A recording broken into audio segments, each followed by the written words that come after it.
Brigitte Lahaie, Sud Radio, le Love Conseil.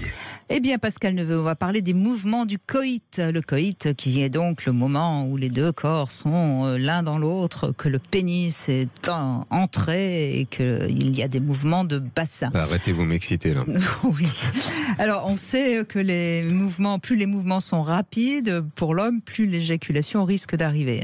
Mais en même temps, c'est souvent comme ça que la femme a besoin que ça s'accélère pour arriver à l'orgasme. Donc, c'est compliqué. Alors, c'est pas une vérité absolue, mais quand même. Alors, c'est pour ça que je crois que c'est vraiment important de savoir varier les mouvements du coït.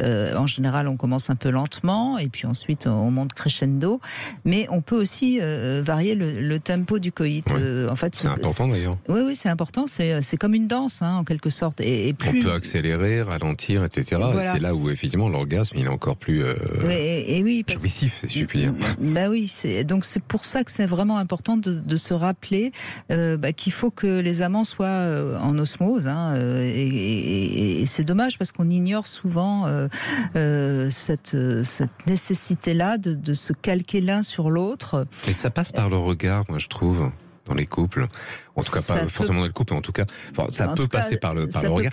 Il y a une complicité. Par les mains, totalement. Il y a plein de communications non verbales lorsque, effectivement, on est en plein rapport sexuel, en plein coït, etc. Et ouais, la jouissance, elle est extrême dans ces cas-là. Alors, ce qu'on peut dire quand même, c'est que plus les mouvements sont lents, plus ça va développer ce sentiment de tendresse et de réceptivité. Et plus les mouvements sont rapides, plus ça augmente l'excitation sur le plan psychique. Voilà, donc varier tant qu'à faire, varier de l'un à l'autre un peu plus souvent. C'est un peu comme un feu d'artifice. Faut que ça explose, mais pas trop vite non plus. Non, mais voilà, mais il y a la fin, quoi.